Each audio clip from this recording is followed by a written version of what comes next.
네, 안녕하세요. 3월 19일 토요일 새벽 기도 시작하겠습니다. 기도드리겠습니다. 은혜로우신 우리 아버지 주의 은총과 사랑을 감사와 찬송을 드리옵나이다. 오늘도 우리들에게 허락하신 이 한날을 주님 앞에 온전히 영광 돌리는 하루가 되게 주옵소서. 우리들은 이 땅에 발을 딛고 살아가지만 너 영원한 본향을 사모하며 살아가는 천국 백성임을 기억하게 하여 주시옵소서. 오늘 하루도 주님 앞에 온전히 의탁하옵고 예수님의 이름으로 기도드리옵나이다. 아멘.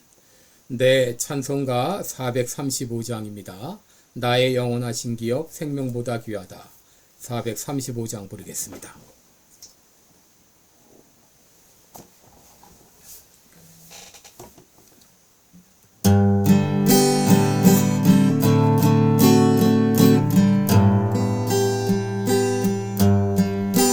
나의 영원하신 기업 생명보다 귀하다. 나의 갈 길 다가도록 나와 동행하소서.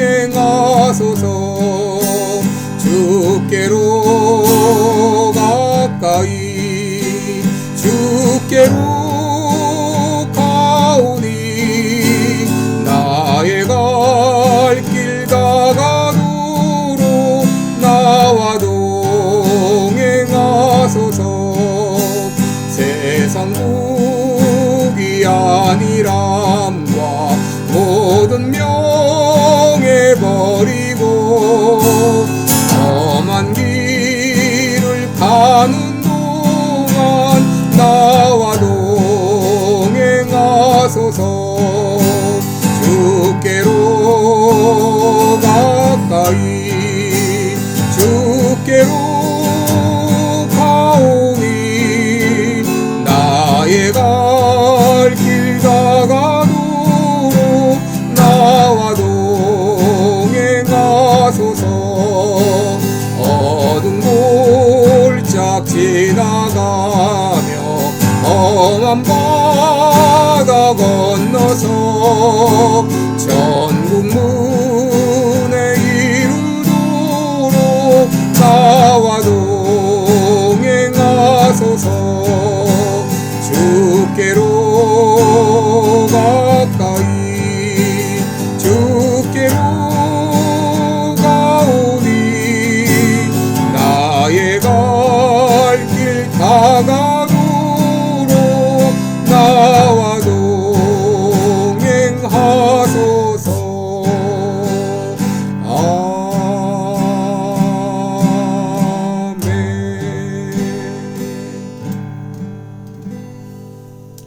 아멘. 네, 우리 오늘은 잠언 22장 26절로 29절까지 보겠습니다. 잠언 22장 26절부터 29절까지입니다. 제가 봉독해 드리겠습니다. 잠언 22장 26절부터 29절입니다. 너는 사람으로 더불어 손을 잡지 말며 남의 빚에 보증이 되지 말라. 만일 갚을 것이 없으면 내 누운 침상도 빼앗길 것이라. 내가 어찌 그리하겠느냐. 내 선조에 세운 옛 지계석을 옮기지 말지니라. 내가 자기 사업에 근실한 사람을 보았느냐. 이러한 사람은 왕 앞에 설 것이요 천한 자 앞에 서지 아니하리라. 아멘. 네, 우리 오늘은 이 빚 보증 서는 문제에 대하여 함께 말씀을 나누도록 하겠습니다. 여러분, 우리가 살면서 보증을 한 번도 서지 않은 사람은 거의 없을 것입니다. 미국에 살면 아파트에 이제 임대를 하게 될 때 입주자의 신용이 확실치 않은 경우에 연대 보증인으로 코사인을 세우게 되죠. 한국으로 말하면 주 채무자의 채무 이행을 담보하는 것으로 연대 보증이다, 이렇게 말할 수 있습니다. 저희도 미국에 처음 왔을 때 크레딧이 없고 또 수입도 없었으므로 당연히 이 코사이너의 도움을 받아서 아파트에 입주했습니다. 그런데 오늘 이 본문에서는 남의 빚에 보증이 되지 마라 라고 말했습니다. 다시 말하면 이 보증인이 되지 말라 그 말입니다. 26절에 사람으로 더불어 손을 잡지 말라 그랬는데 이 손을 잡는다고 하는 것은 바로 이 다른 사람의 보증인이 될 것을 공개적으로 밝히는 이 표현입니다. 다시 말해서 남의 보증인이 되는 것을 말하는데 바로 여기서 다른 사람의 보증인이 되지 말라 그렇게 말하고 있습니다. 여러분 우리가 이 보증을 서지 말아야 할 대상은 바로 빚 보증입니다.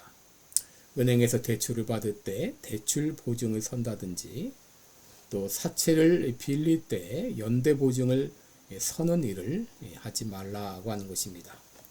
왜 이 빚 보증을 하지 말아야 되는가? 이 두 가지를 말씀드립니다. 첫째로 재산을 다 날릴 수 있기 때문입니다. 오늘 본문에 한 가지 사례를 소개하고 있죠. 27절에 보면 만일 갚을 것이 없으면 내 누운 침상도 빼앗길 것이라 내가 어찌 그리하겠느냐라고 말했습니다. 일이 잘못되어 채무를 이행하지 못할 경우 누워 있었던 이 침상조차 빼앗기게 될 수 있다는 것이죠. 여러분 물론 율법은 이런 행동을 강하게 금하고 있습니다. 출애굽기 22장이나 신명기 24장을 보게 되면 가난한 자의 옷을 저당 잡은 경우 저녁이 되기 전에 그것을 돌려주게 했습니다. 당시 겉옷은 이불과 같은 역할을 했기 때문에 겉옷이 없어 잠을 잘 수 없을 경우 그 책임을 묻겠다라고 말씀을 하셨습니다. 그러나 이스라엘이 타락했을 때는 이러한 법조차도 제대로 시행되지가 않았습니다. 여러분 이런 성경적인 제도의 영향을 받아서 미국 같은 경우는 이제 뱅크럽시를 당했을지라도 사는 집은 일정 기간 동안 더 살 수 있도록 이렇게 보장을 해주고 자신의 빚을 갚을 수 없는 경우는 파산 선언을 통해서 지불 불능을 인정해 주기도 했습니다만은 어쨌든 이 채무자가 지불 불능 상태가 될 때는 연대 보증인은 자신의 재산을 통해서 채무자의 빚을 갚아주어야 될 책임이 주어지게 됩니다. 이렇게 되다 보면 그 길거리로 내몰리는 경우도 많이 생기게 되는 거죠.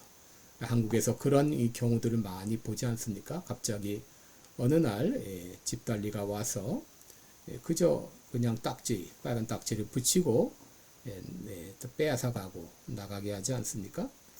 여러분 은행이나 이 사채업자들은 결코 손해를 보지 않습니다. 돈을 빌려줄 때 갚을 능력이 있는지를 보고 그 사람이 갚을 능력이 부족하다고 생각될 때는 바로 연대 보증인을 세우게 해서라도 반드시 받아내는 것입니다.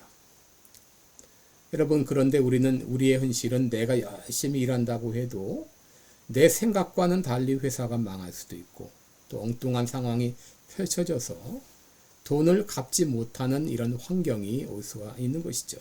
그렇기 때문에 빚 보증을 서지 말라라고 말씀하신 것입니다. 둘째 이유는 조상으로부터 물려받은 땅을 지키기 위함입니다. 여러분 28절에 보시면 내 선조에 세운 옛 지계석을 옮기지 말지니라 그랬습니다. 여러분 여기 지계석이라고 하는 것은 토지의 소유권을 나타내는 도를 말하는데 지계석을 옮기지 말라 이것은 재산을 보호하라 그런 말입니다. 구약의 이스라엘 백성들은 조상으로부터 물려받은 땅을 대대로 보존해야 했습니다. 이스라엘 백성들이 가나안 땅에 정착하게 되었을 때 각 지파는 땅을 분배받았습니다. 이것을 기업이라 이렇게 말을 하는데 그런데 빚 보증을 서게 되면 자신이 아무리 땅을 지키려 해도 조상으로부터 물려받은 땅을 잃어버릴 수도 있는 것이죠. 왜 조상으로부터 물려받은 땅을 지켜야 하나요? 바로 모든 토지는 내 것이 아니라 하나님의 것이기 때문입니다. 레위기 25장 23절에 보면 토지를 영구히 팔지 말 것은 토지는 다 내 것임이니라 라고 말씀하셨습니다. 그런데 빚 보증을 서다 보면 조상으로부터 물려받은 하나님의 땅을 빼앗길 수도 있게 됩니다. 그러기에 빚 보증을 서지 말라고 했던 것입니다. 더 나아가서 이 기업이라고 하는 것은 영적으로 믿음을 상징합니다. 그러므로 이 믿음은 어떤 위협이 있을지라도 반드시 지켜야 됩니다. 히브리서 10장 34절에 보면 너희가 갇힌 자를 동정하고 너희 산업을 빼앗기는 것도 기쁘게 당한 것은 더 낫고 영구한 산업이 있는 줄 알미라 라고 말했습니다. 또 베드로전서 1장 3절에 보게 되면 예수 그리스도의 부활하심으로 말미암아 우리를 거듭나게 하사 산 소망이 있게 하시고 썩지 않고 더럽지 않고 쇠하지 않는 기업을 있게 하시나니 곧 너희를 위하여 하늘에 간직하신 것이라 라고 말했습니다. 여러분, 이 이스라엘 백성들의 과거 이 기업이라고 하는 것은 바로 조상으로부터 물려받은 바로 이 믿음을 의미합니다.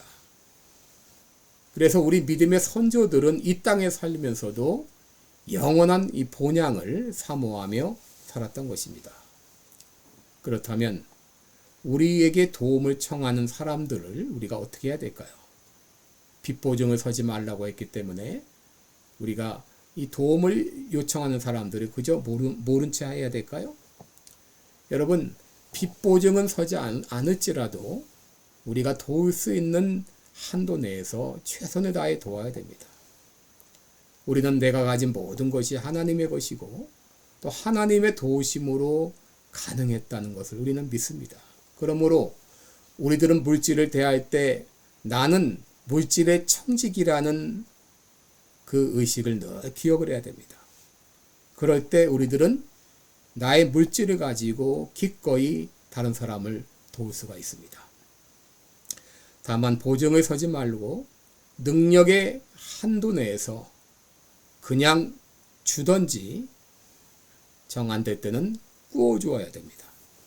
시편 112편 5절에 보게 되면 은혜를 베풀며 꾸이는 자는 잘되나니 그 일을 공의로 하리로다 라고 했습니다. 여러분, 우리들은 물질에 있어서도 뛰어난 관리자가 되어서 많은 사람들을 도울 수 있어야 됩니다. 29절 마지막 절에 보게 되면 내가 자기 사업에 근실한 사람을 보았느냐 했는데 여기 근실하다고 하는 말은 부지런하다 그런 말입니다. 그리스도인들은 이 사업의 면에서도 부지런하고 또 뛰어난 면을 보여줄 수 있어야 됩니다. 그래서 우리들은 조상으로부터 물려받은 땅을 잘 지킬 뿐 아니라 기업 확장을 통해서 다른 사람들을 도울 수 있어야 됩니다. 여기 자기 사업에 근실한 사람은 하나님 앞에 왕 앞에 서게 될 것이라 그렇게 했는데 여러분, 우리가 하나님께서 우리에게 맡기신 이 귀한 물질을 잘 관리하고 사용해서 많은 사람들을 도와주게 될 때 우리들은 만왕의 왕이신 우리 하나님 앞에 부끄러움이 없이 서게 될 것입니다. 오늘은 빚 보증을 서는 문제에 대해서 여러분께 말씀을 드렸습니다. 기도하겠습니다. 은혜로우신 우리 하나님 아버지, 우리가 이 땅 살면서 또 많은 어려움들을 겪습니다. 아버지, 하오나 어떤 일이 있을지라도 하나님께서 우리에게 주신 그 귀한 믿음, 또 우리 조상으로부터 물려받은 이 귀한 믿음만은 결코 빼앗기지 않도록 도와주옵소서. 이 땅에 살면서 우리들은 영원한 본향을 향해 가는 순례자인 것을 기억하며 살게 하시고 우리의 가진 것으로 있는 힘을 다해서 다른 사람들을 섬기며 도우며 살 수 있도록 은혜 베풀어 주옵소서. 우리가 이제까지 살면서 뱅크럽시를 당하지 않고 살 수 있도록 인도해 주신 주님 앞에 감사를 드립니다. 남은 생에 사는 동안도 물질에 어려움 당하지 않도록 우리 온 성도들을 은혜로 함께해 주옵소서. 예수님의 이름으로 기도드리옵나이다. 아멘. 네, 여러분 계속해서 각자 기도하시기 바랍니다. 감사합니다.